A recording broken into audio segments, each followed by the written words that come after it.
Okay, I think we will start now. So I'd like to thank everyone for joining us today. Our speaker for today is Olatunji Yusuf, who completed his master in environmental change and management in 2014 at Elinaka College.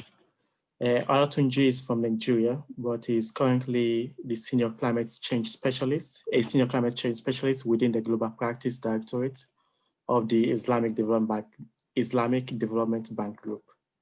He will be speaking today about financing climate action in developing and emerging economies from the perspective of multilateral development banks, one of which for which he works. This is a complex topic, but it is also a topical topic for our current world, and I'm sure that Olatunji will do his best to make us understand the essence of it. So feel free to take it away. So shall I start? Yeah. Yes. Oh, great. Perfect. Thanks a lot, Tim Tokwe. I think this is something that I think we've actually tried doing this much earlier, but because of very busy schedules, I think it's been so difficult, and I'm glad that we've been able to actually get this at this particular point. So I think before I actually go into this presentation, like you said, I think this is a very topical issue, but I think I must start by giving credence to the scholarship for the opportunity that they actually gave to me some years ago. And it's quite unbelievable to see that it's already 6 years that I left the program. I actually left Oxford, and it's quite good to be back here and to see the many nice things that the trust is actually doing. I think it's something that I feel very honored to be associated with the trust, and yeah, to also be back here to be able to actually share some of the things that I've actually been doing in the past 6 years at different levels. I think it's something that is I deeply appreciate that. So thank you so much. So I'm just going to go quickly. I'm just trying to see how I can get my screen. Okay. So perfect. Today, we're actually discussing something that is quite interesting. And as much as possible, I would appreciate if you actually ask questions as much as needed, particularly I'm going to try as much as possible to also simplify for those that have not got climate background, right? But for those that have got climate backgrounds or environment background, I think quite a number of the terms that I'll be using, you'll probably find them, you'll be familiar with quite a number of them. So today we're looking into financing climate action in developing and emerging economies. There's a particular reason why I decided to actually make it so focused on developing and emerging economies, because that's where we as multilateral development banks that we actually provide the bulk of our financing. With the exception of the European Investment Bank that actually does a lot of financing in high income countries within the European Union. So everything that I'm going to be discussing today, while I necessarily would not speak on behalf of any institution, it's basically me giving an idea of what we do as that industry of multilateral development banks, right? Considering the strategic role that we actually play in the global development landscape, as well as climate action financing across the globe. So let me just start with giving an overview of, it's very vital that we understand what the landscape is before we talk about what are we really financing. When we say financing climate action, like what exactly is, what are the things that we are financing? So that background, I think it's going to be really useful. I hope you can see me, because somehow I'm finding it very difficult to actually see my screen, to see myself in the screen. So I just hope that you can actually see me. Can you confirm you can actually see me and see my screen as well? Yes, we can. Okay, perfect. So if that's fine, so then we're good to go. So then let me just give you the background, the landscape in which we actually operate.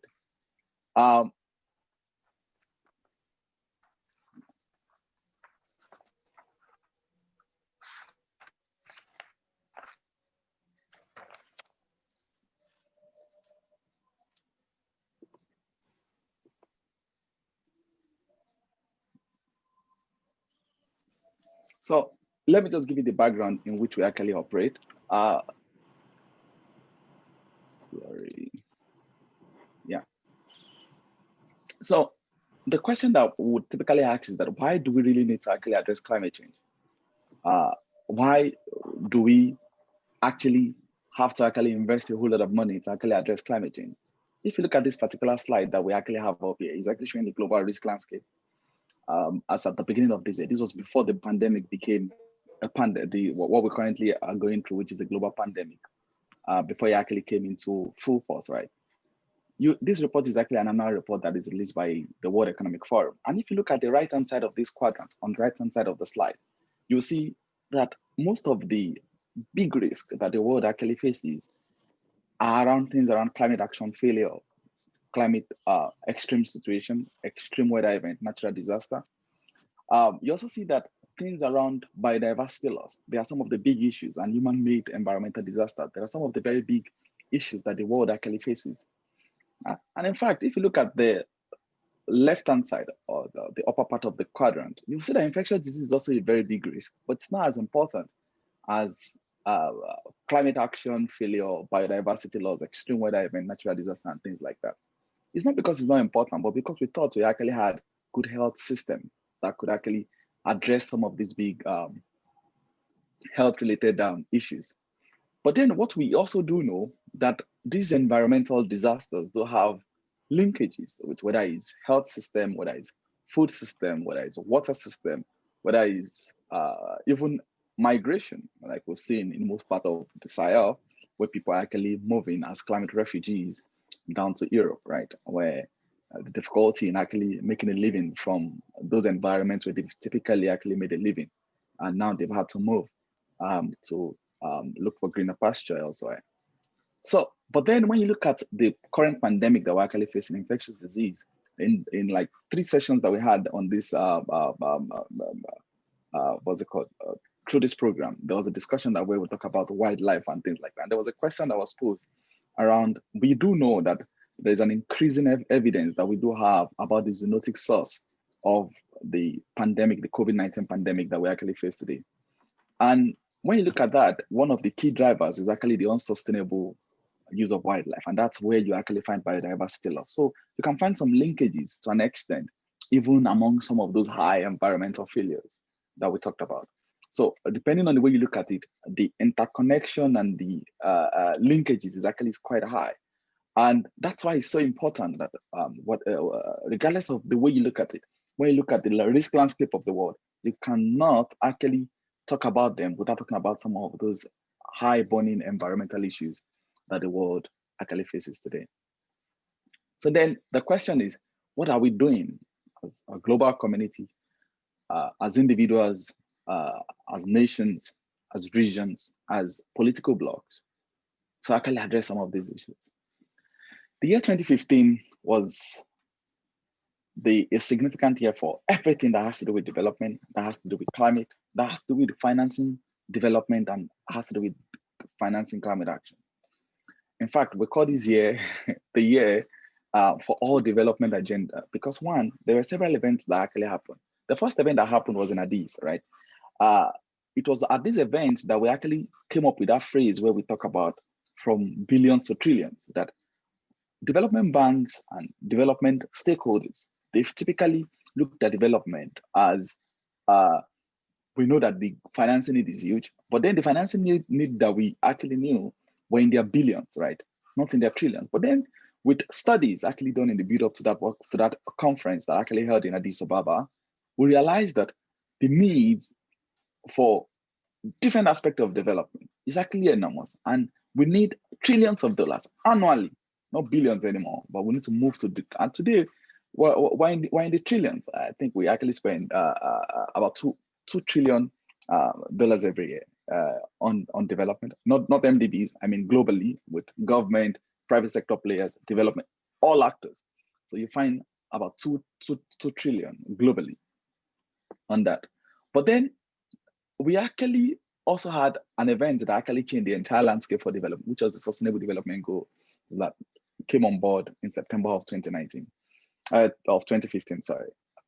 September of 2015, we actually had all the 17 goals, like as you can see on the screen, they actually came on board, and they were able to actually set a path, not just for the global south, not for emerging or developing economies, but for all economies, including developed economies, because we do have poverty too, even in high income countries. Of course, they may be minimal, but we do have inequalities, we do have gender gaps, we do have some issues around life on land, life below water, even in developed economies. So the difference between the SDGs and the MDGs is actually the coverage. It covers much more aspect of our political, environment, social, and economic life as a global community, but also it also gives us that room to not just have a development agenda for the global south, but a development agenda for everyone.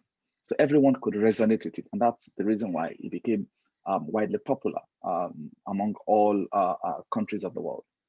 But also the last event that happened in that year was in December 2015, which was at Paris, the COP21, which was the Paris Agreement. This was actually because of how important the climate change was then and is even to this very moment, and as I've shown from the risk landscape earlier. It was the first time that we had countries come together to have a common agreement to actually address climate change. We've had protocols before, we've had negotiations at different times, right? But this was the first time that we had countries come together to come up with an agreement that all parties, to a large extent, were able to have that consensus on how globally we would address climate change. And countries were able to submit their national determined contributions, known as the NDCs. So these various activities, these three events, actually changed the entire landscape of development. But then it also brought some sort of challenges, some sort of requirements upon the different stakeholders and actors within the development space. So the question that we would ask, but before I go into that, is to just see what this slide is actually doing is basically to give us an overview of, if you summarize all those 17 goals, you can actually sum them up into these 5 main areas. The first is planet. How do we ensure that we protect the planet from through reducing our emissions? How do we ensure that we protect life on land? How do we ensure that we protect life beneath the water? How do we ensure we actually have sustainable cities? How do we ensure, for the second, which is people, how do we reduce inequality? How do we actually create jobs, food, prosperity? How do we actually make our cities viable?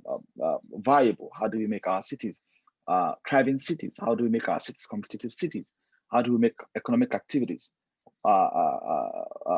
create opportunities and reduce inequality and things like that? How do we ensure peace? How do we build institutions? You find them and the last one is partnership. For all these things to be achieved, then partnership will be very vital. So looking at those 17 goals were so broad to actually allow us look at the different dimensions, because sometimes when you just say peace, there are some hidden aspects that may not get the attention that they need. When you say planet, there are some hidden aspects, life beneath the water may not get the attention that they need. That's why the sustainability needed to actually ensure that they break every aspect that is needed down to the point where it will be understood and actions will be needed to be taken by different stakeholders and different players working on development and countries as well.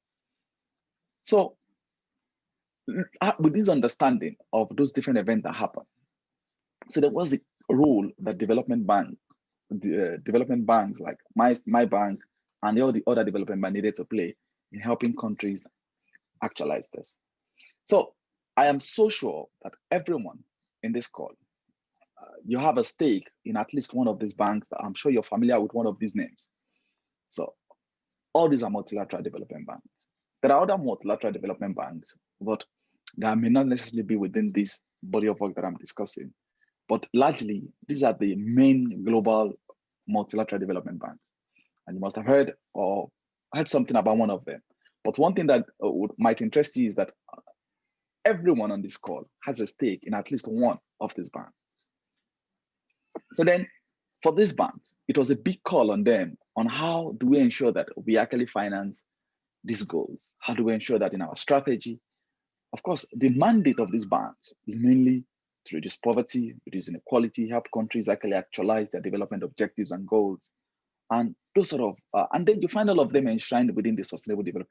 But then having these specific 17 goals, what's the role of these development banks in providing financing, in providing necessary capacity, the necessary reforms that are needed in these countries to be able to actually actualize each of these goals, from clean energy to actually ensuring that innovation and industries and infrastructure in our cities, ensuring that the financing we actually provide in cities, they're not just traditional financing, but they're financing that are geared towards sustainable cities and communities. How do we ensure that we mainstream gender in every activities that we do, and ensure that in every reform and advisory that we provide to countries, we're looking at how we can actually mainstream things around gender and things like that. So the development banks had a very important and strategic role to play because of the huge work that is required of them through the SDGs. And before now, they've always been doing that. But then the SDGs actually brought a very bigger role, because it's not just about providing those support, but also how do we also measure and track some of those things. And then let's zoom this down, because we can't talk about the 17 SDGs because it's a whole lot. So let's just take it to SDG 13, which is this, SDG 13, which is climate action. So then what's our role in actually global climate action? As part of, the reason why this is so important is that it didn't just feature as part of the SDGs, but also there's a dedicated agreement that was achieved through COP21. So meaning that there is a whole lot of requirements that was actually needed from MDBs to be able to actually actualize this goal. And how did I actually come up with this? If you see the Article 2, for those that are quite familiar with the Article 2, hello? I think I'm hearing myself. I'm getting an echo. Okay. So for those that are quite familiar with the Article 2 of the Paris Agreement, I think one thing that is very important to actually say, the most important section of that article is of that agreement is actually this Article 2. So the first subsection 1A actually talks about how we actually hold the increase in global average temperature to well below 2 degrees C. And as much as possible, we actually pursue efforts to actually limit it even well, what's it called, 1.5 degrees C.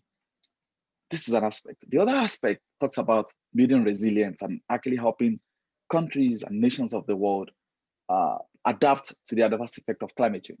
Impact it will have on others.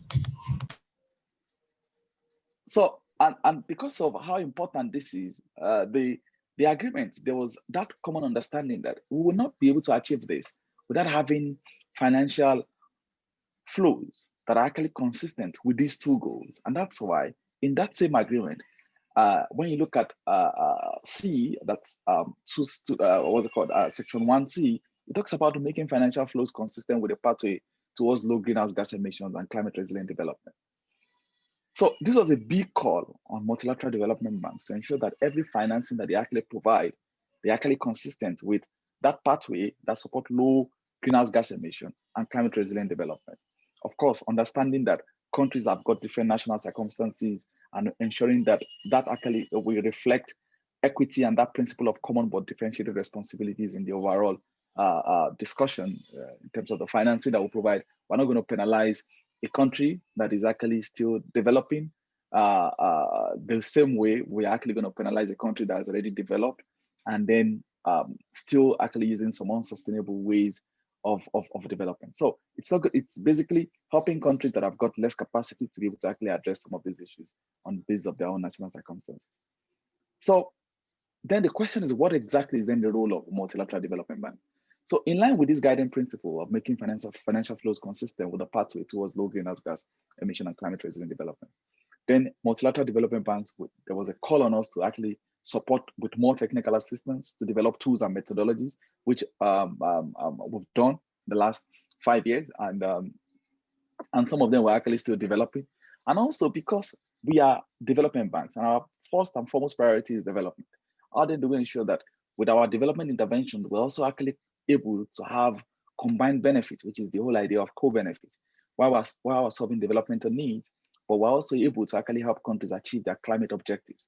And also considering that we had climate finance as at 2015, but then we needed to ramp up that numbers to actually have much more financing dedicated to climate action in our member countries. And of course, partnership was important, and that was one of the key areas that we talked about, that partnership with non-governmental organizations, partnership with private sector players, partnership with civil society organizations, partnership with all sort of stakeholders to actually help us actualize this objective was needed. And the last part was ensuring that how do we account for our action? How do we report it? How do we result? So it was very important, and transparency was actually at the heart of our reporting.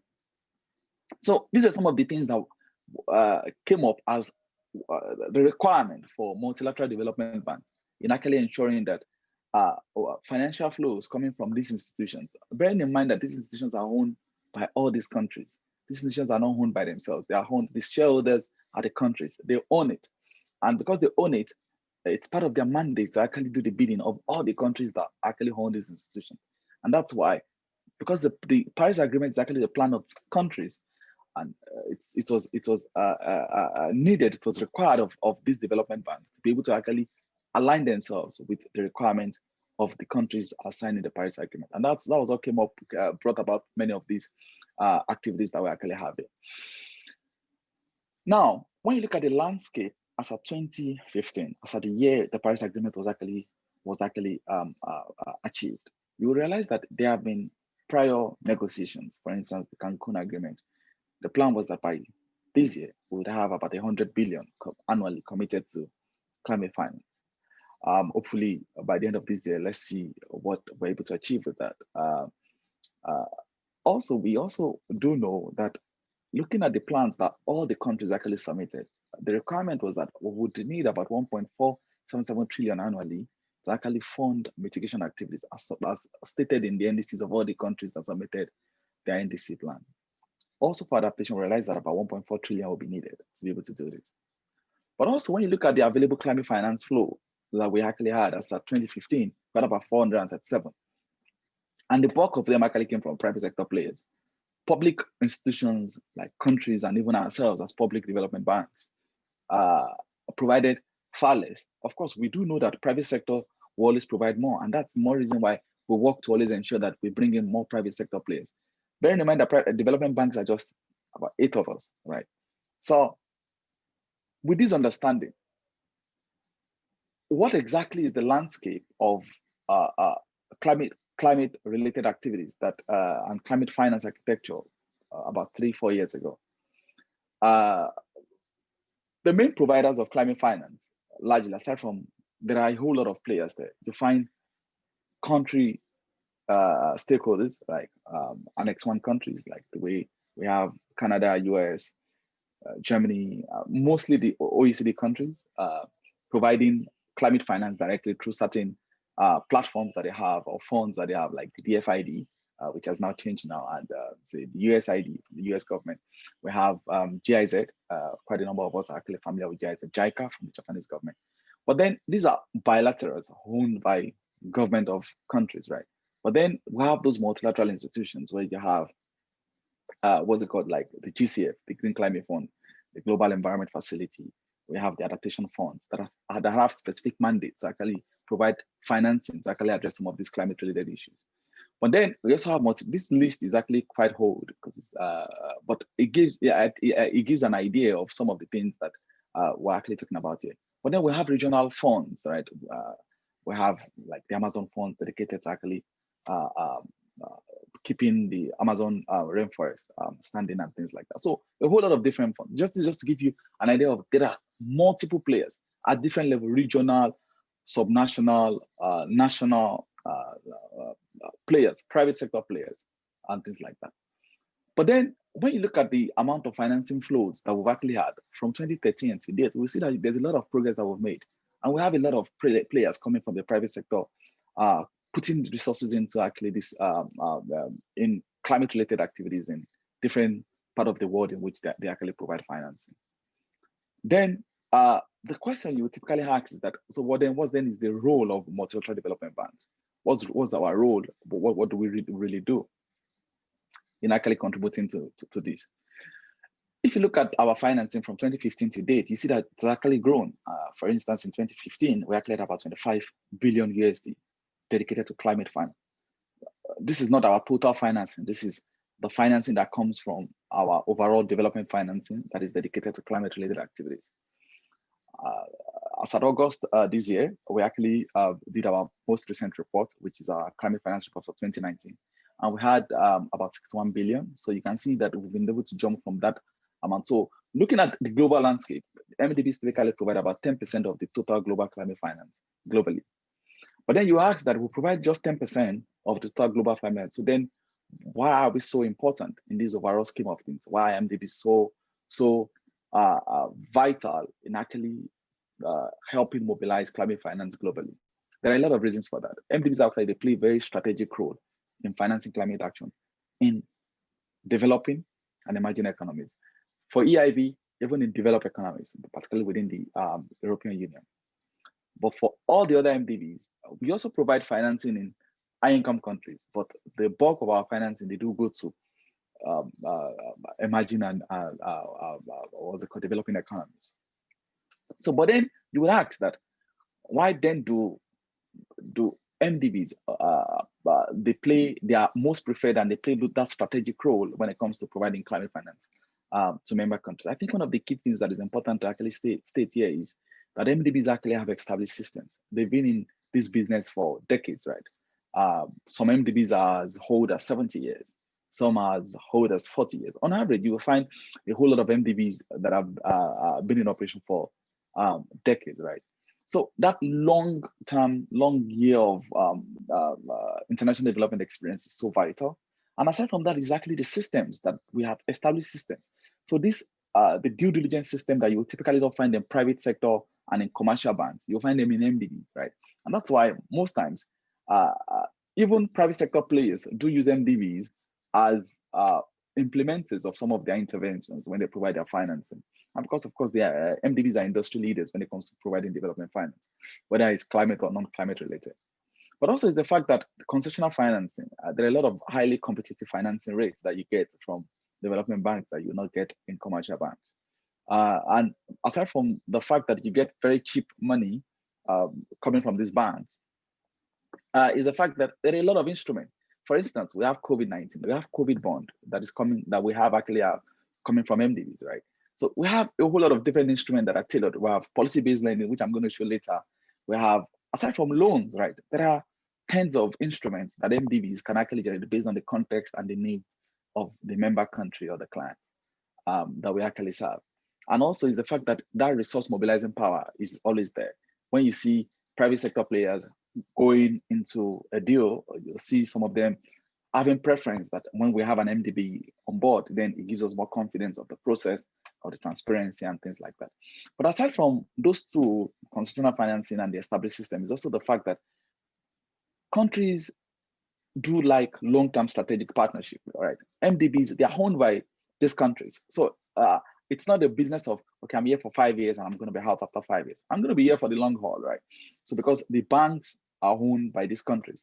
So you have that long-term strategic, long-term horizon when it comes to engagement between multilateral development banks and the countries. So that alone in itself gives that level of confidence that, okay, they can commit a whole lot of activities to multilateral development banks to do. And also is the fact that this is one of the plus that all MDBs actually have over commercial banks, and is the ability to be able to de-risk certain sectors. I always give this example. There was a project that we were financing in a very remote part in sub-Saharan Africa, where private sector players never wanted to actually go to actually do those solar farms, right? So the only reason, and the reason was that the needed infrastructure, the road network, to actually connect those very remote rural areas where those massive power plants would be constructed were never there. So nobody wanted to actually invest that additional financing to the high cost of actually financing some of the projects that they're doing.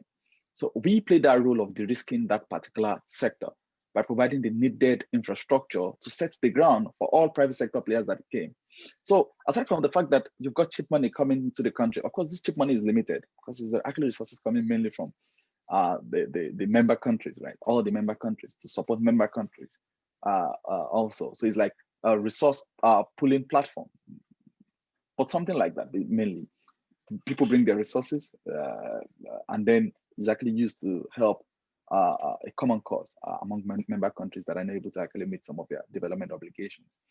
So you see, that de-risking ability for us to be able to go into a sector or a country and help the risk sectors that you will never find private sector players there. The whole idea is for us to be able to crowd in more private sector players, because we know that private sector players, that's where the money is. But private sector players are always very careful when it comes to taking risk, right? So we deal mainly with the sovereign side. We also have private sector hand, but by helping to de-risk those sector actually gives room for private sector players to be able to actually come and to actually do that. And also it's a policy support and reforms that we do. We don't just go to countries and provide finance. That will make us a commercial bank. So we go not just with financing, but we also go with some other packages, including reforms, including how you can actually get your national procurement policy right, how you can actually get some sector policy right. And that's where you find some of those instruments like policy-based lending. How do you ensure you remove subsidy to be able to actually make those sectors viable? So those sort of instruments are very useful in helping countries reform sectors that have typically been locked into a traditional lifestyle that makes it difficult to actually have any meaningful development success. And also the last part is the multilateralism. Countries would typically look to MDBs because of the fact that it's not owned by just one country. It's owned by multiple stakeholders, right? It's owned by everyone that is a shareholder in the bank. And this joint ownership gives trust, it gives confidence that, okay, even if the bank actually dictates what I should do, it's not dictating on the basis of a particular shareholder, it's dictating on the basis of what is global best practice in that particular field or sector. So that level of trust is always there when it comes to multilateral development banks.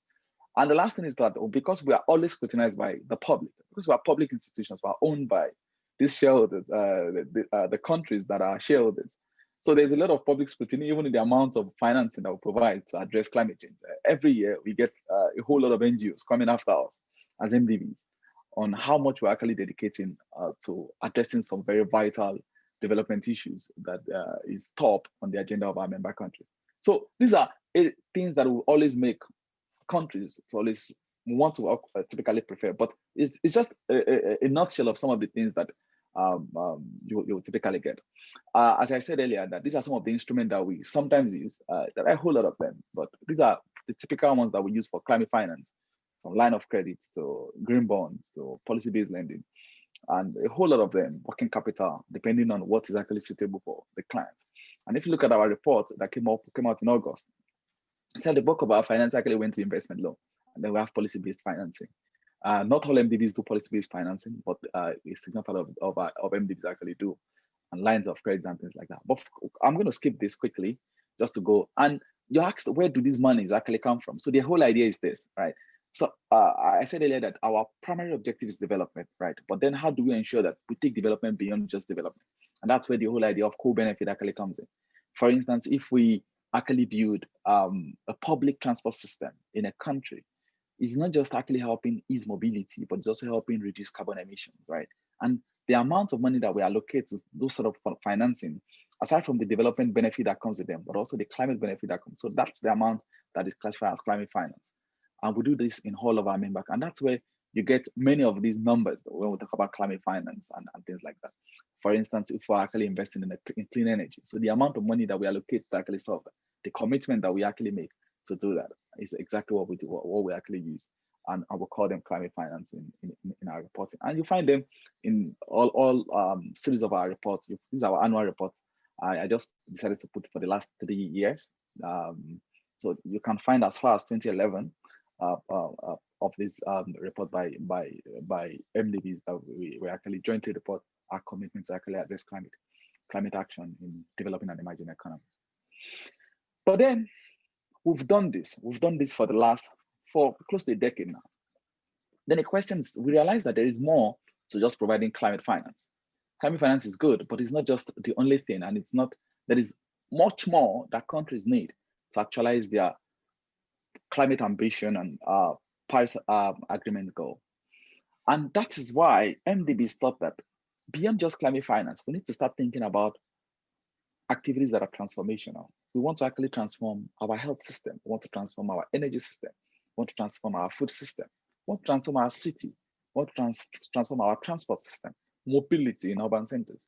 We want to transform our energy system. We don't just want to provide financing to do energy projects. We want a transformational change that would actually span decades and centuries, because climate change issues is generational. It's not just a one-off thing, right? So that long-term horizon is actually what has led us to start thinking differently. So about 3 years ago, MDBs came together. Of course, we do this every year at the COP, right? So 3 years ago in Poland at Katowice, we came together and came up with a framework that we call the MDB Paris Alignment framework. So with 6 building blocks, right? So this framework is actually so important for us because this is what would actually set the path for every activity that MDBs will do up for the next 2-3 decades, right? The reason why it's so important is that it's not just looking at our member countries, but it's looking very broadly. It goes beyond just climate finance. All what I've discussed in the last couple of slides, they are mainly on climate finance, how we actually turn our development interventions and make them look out for opportunities to actually address climate change in them. This goes beyond just climate finance. And we came up with 6 building blocks. And the first building block that we talked about is actually how do we ensure that all of our operations are actually aligned with the mitigation goals of the Paris Agreement? How do we ensure that for every operation, for every engagement that we have in our member countries, for every engagement that we have with whether it's private sector clients or it's public sector clients, that we actually ensure that they are so consistent with low emission development pathways of that country. And they also support the objective of the Paris Agreement. And the second BB, which is the building block, is actually how do we ensure that the same way we have for mitigation, that every activity that we do, they also align with the adaptation goals and the resilient building goal of the member country and of the Paris Agreement as well. But then we said, climate finance has been so important to us. We can't just throw it away. Then what we need to do is that how do we use the same climate finance that we've actually provided for years, for decades now? How do we actually use that to actually help countries transition? Because countries would have to transition. A carbon-intensive economy like my country, Nigeria, is highly dependent on fossil fuel as a means of revenue, government revenue, and livelihood and things like that.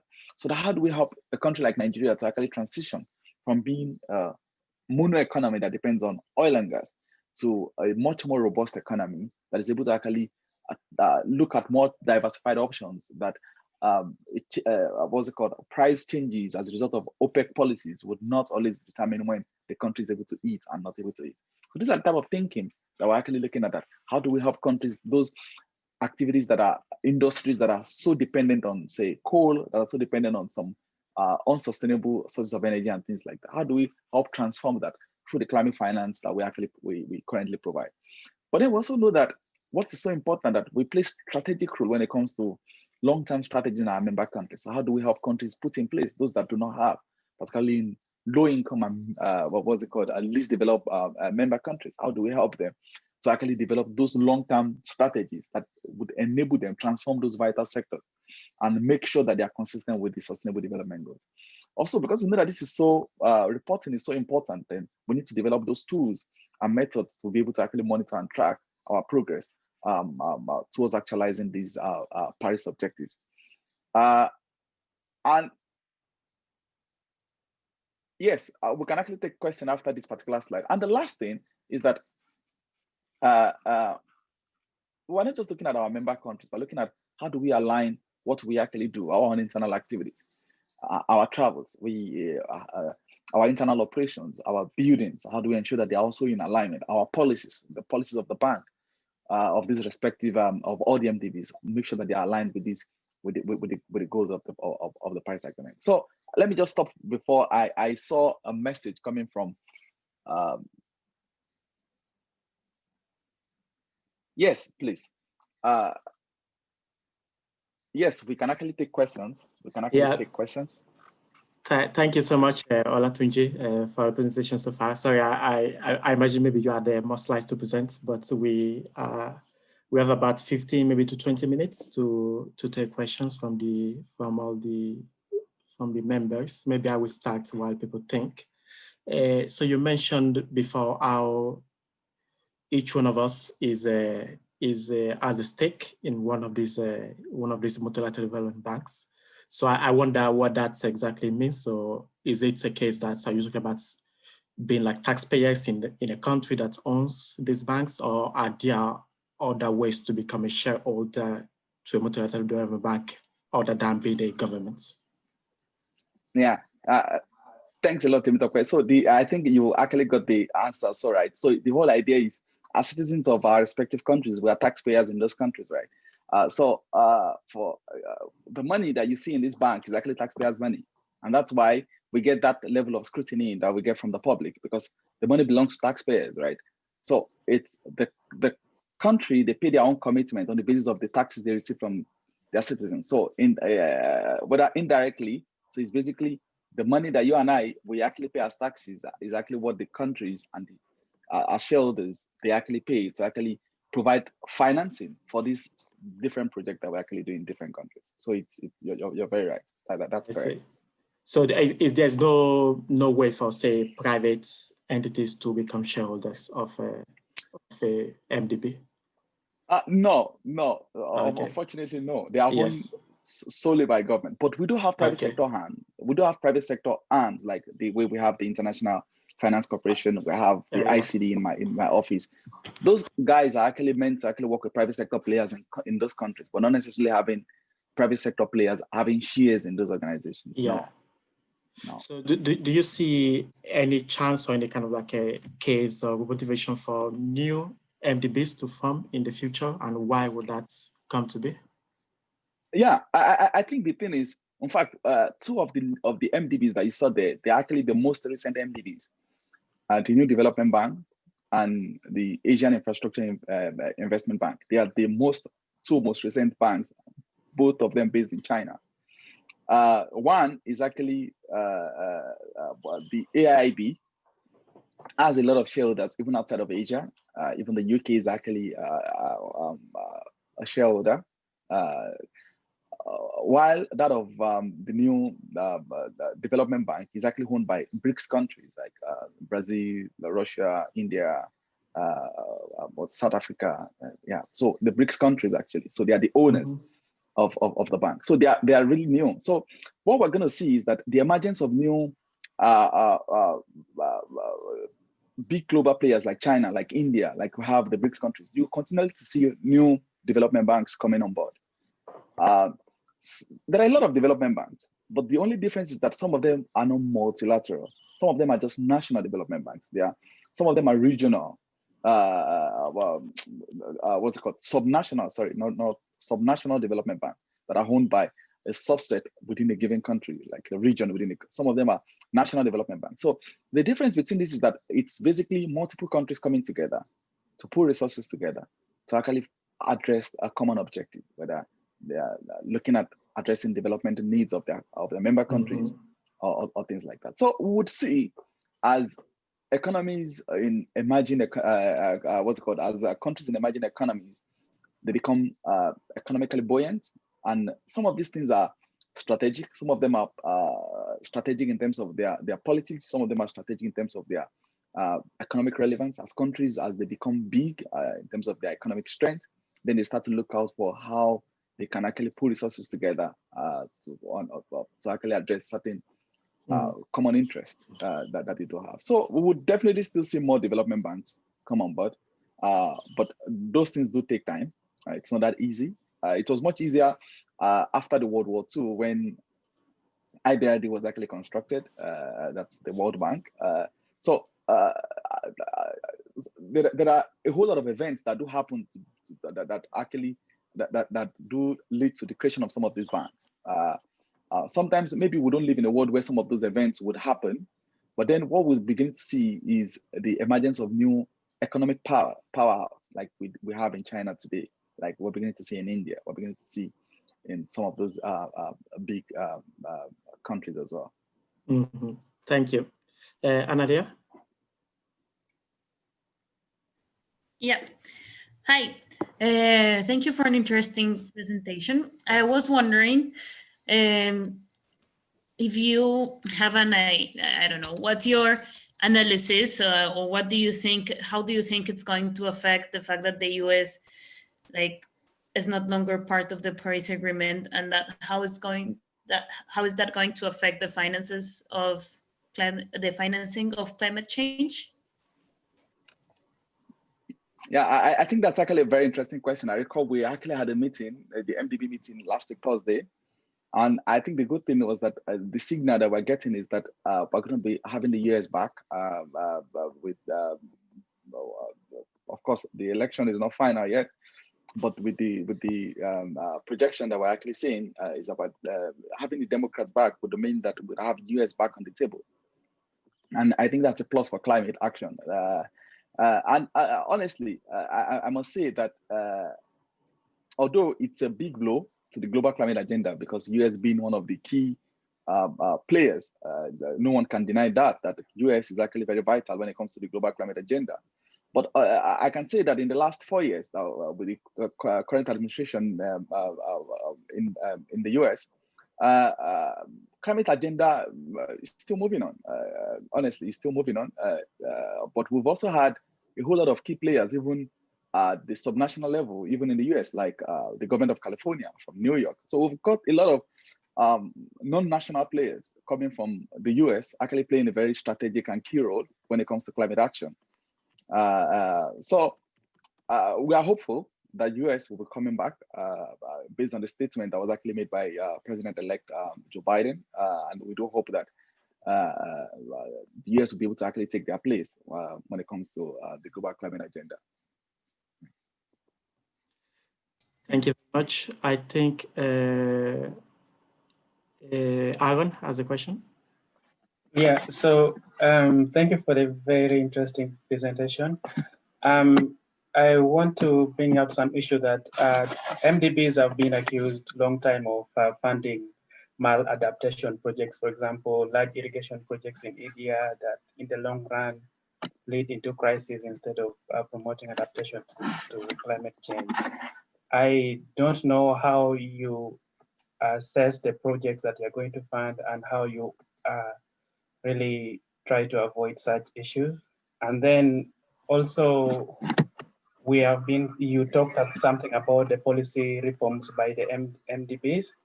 And of course, most countries in sub-Saharan Africa have really said that these policy reforms, again, in the long term, undermines the community adaptation initiatives, and they're running towards maybe getting loans from China and such kind of things happening in sub-Saharan Africa today. So how do you try to balance this thing and ensure that it's in line with the climate priorities? Yeah, I think those are very, very, what's it called, vital questions. I think these are questions that will come up from time to time. I think one thing that I must say, because different institutions, they will have our different processes in which we actually look out for. In fact, one of the principle that we do follow is actually the do no harm principle, to actually ensure that we rather leave a place better off than actually leave that place worse off, right? That if we're actually investing in, and that's a dilemma we actually do face, right? That you see a country that is in so much need of a dam because they need access to electricity, they need to actually protect certain areas against flood risk and things like that. But then you also see the other side where there is a need for you to ensure that you're not just actually solving a problem to create another problem, right? It's a very big challenge that development banks have actually got to face. And in reality, it's not that easy to actually address those type of issues, but I can tell you that we will have those tools, right? That we actually have in our institutions, that we actually use to actually ensure that projects do not actually contribute negatively while trying to actually address a major problem, or while trying to actually enhance and build the resilience of a particular country or a system or sector and creating more problems. Depending on the way you look at it, I can say that the progress that we've made in the last 10, 20 years, I think it's been enormous. In fact, the progress that we've made in the last 10 years, it's been so much. And the progress that we've made in the last 5 years, I think it's much more than what we've ever actually made in terms of our processes. And that's the thing that we learn, right? There were instances where, based on the level of understanding that we had 10 years ago, they're so different today because we've been able to learn from some project that we implemented that never worked well the way we wanted. Some of them actually resulted in negative adverse effect on the community and on those systems, right? And we've been able to actually learn from those ones. And we've been able to actually use those ones to actually develop more robust policies to actually accommodate for some of those things. So you are right, there are instances where some of these things have happened in the past, but I think today, if you look at most of the projects that were financed as MDBs, I think there are a whole lot of those things, that corrective measures that we've been able to actually incorporate. And of course, because these things do take process. Imagine we work in tens of countries, right? There are some of MDBs that have member states from over 160 countries. And they have countries, field reps in all these regions and countries. In my office, there are about 11 regions, 11 regional hubs where we work from. And these are staff in their thousands, right? So training the staff to be able to get to that level of awareness do take time. There are standards that you have to set. But today, while you've trained staff to get to that level, then the country might not have gotten to that level. So you see that it's a huge body of work that, and that's why we continually train and retrain and retrain and retrain on the best way to actually address some of these very exceptional cases where you actually have maladaptation actually happening in our efforts to actually help countries actually adapt to the risk that climate change actually poses. You talked about I hope I got the second question on the reform about how do we actually balance some of the reforms that we actually introduce, and then countries eventually go to China to actually, and that's actually the difference between what we believe in best practices. I know that our friends, whether they get the loans from China, some countries don't have internal processes, right? That they ensure that for every project, whether it's from China, whether it's from MDB, whether it's from any country, they follow those processes. The reason why this is actually so important is that, and that was why I said earlier, that the difference between us as MDBs and typical commercial banks are typically interested in profit. We're not interested in just profit, because that's not the goal for which we were created. Profit is good, but I think the long-term sustainability of those investments is much more important to us, where you actually invest in a project and then you leave that, and that's the whole idea of the same, going to the previous question.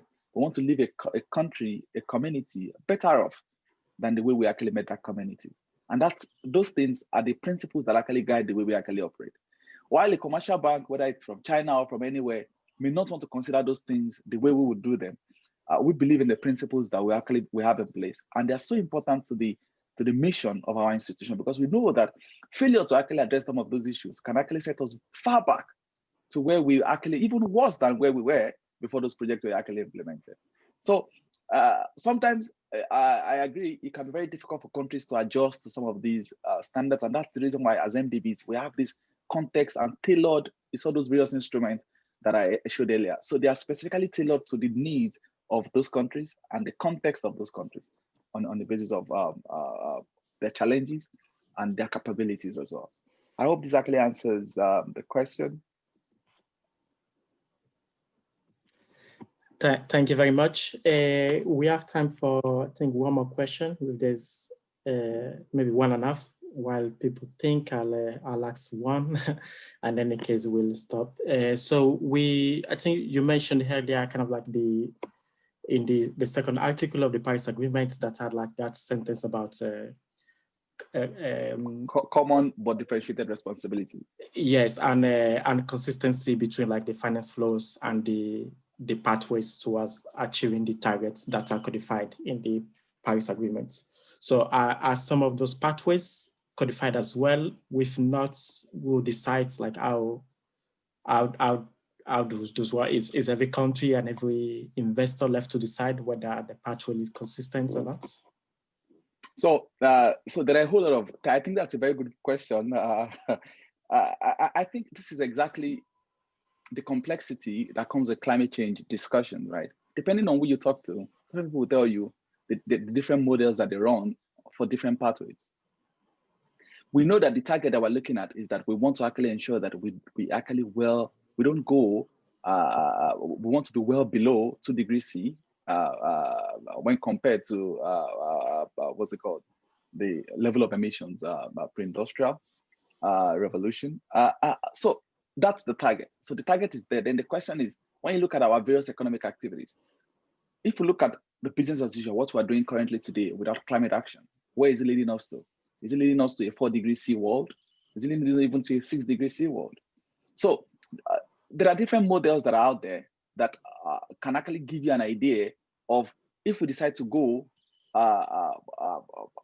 with what the economic activities that we actually have today in our world, without taking any action, without climate action, without policies, without MDBs doing anything, without private sector players in anything, that we just go with the flow, then this is where we're actually going to get to. That's a pathway. So there's also another pathway that if we put in all the policies in place, we actually put in our financing, make them consistent, then this is a pathway that we can actually get to. So you find those different pathways coming up with renowned institutions. You have IEA doing a whole lot of work on some of those projections and models, even up to 2050 and 2100. So there are a lot of information out there, and you also have a whole lot of information that is work that is actually being done by the body that actually looks, which is the IPCC, the Intergovernmental Panel on Climate Change. And that's the authority that can actually give you an idea of the various paths that we're actually looking at.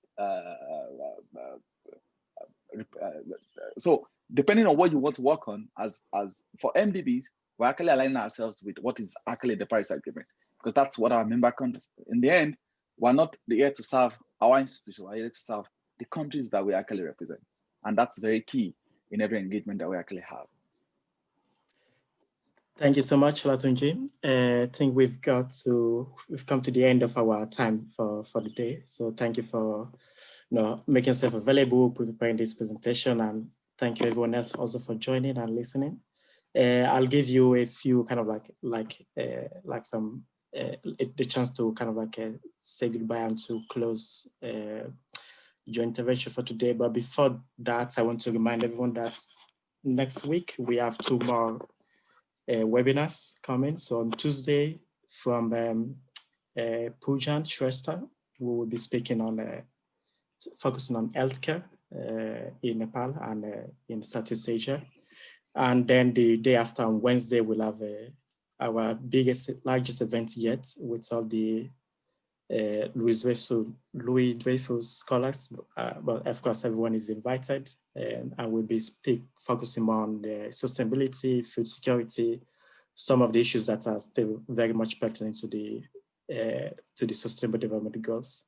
So so just for you to close, maybe you can tell us what you're looking forward to personally or professionally in the next year or in the next couple of years. Yeah, thanks a lot, Temitope, and I think I must thank the audience as well. I think it's actually been a very, very what's it called, rewarding experience for me to actually come back here and share some of the things that I'm actually doing as part of the wider MDB community. And like I said earlier, it's something that I owe a great debt of gratitude to the scholarship for the opportunity that it actually paved for me. Because I can tell you, there's a lot of opportunities that actually await once they're actually done with your program under the scholarship, that you can actually harness out there, get your hands on out there. And yes, we know our world is changing, and because it's changing, it means that the problems are enormous. It means that the opportunities are also enormous. So I think it's something that everyone must be very open to. That the world out there is a challenging place, but a lot of opportunities there. I think one thing that I think I also need to talk about for us as MDBs, I think for the next 5-10 years, I think there are a lot of work that we're doing on the Paris alignment work. It's a huge body of work, very huge, that a whole lot of technical requirements are needed, financing are needed, global leadership needed from different countries that I also see myself playing a very key role in this area. And I also look forward to seeing many colleagues here, particularly those that are in working in related fields, to also be a part of that, where we'll be able to actually have a nice cup of coffee to talk about the good old days back then while we're at Oxford and things like that. So I think I must say a very big thank you to everyone for the donors, for everyone that actually contributes to making the scholarship a success, right from the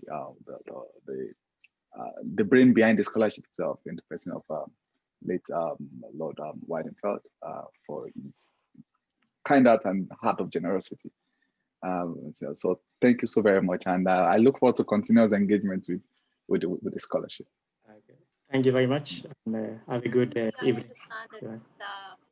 It's probably out of time, but just one question: what was the most memorable time you spent at your scholarship? What was that one thing that you take back and continue to remember fondly even now?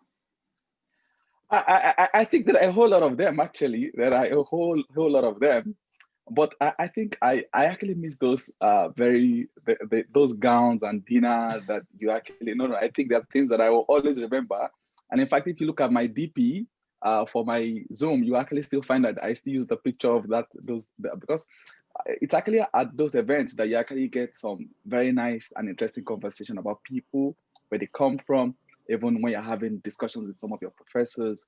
So I think it's something that it's memorable for me, that anytime I remember those moments, I think they're things that I forever hold dearly.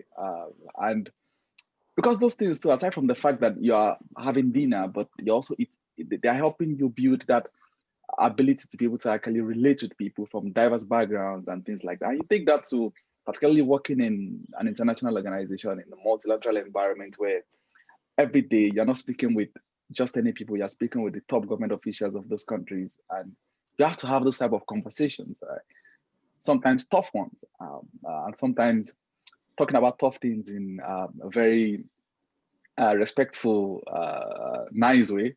I think you can actually get some of those skills from many of those dinners that you actually attend at Oxford. Yeah. Thank you. Thank you, everyone. And yeah. Yeah, we'll see you next week. Yeah, thank you. Okay. Bye-bye.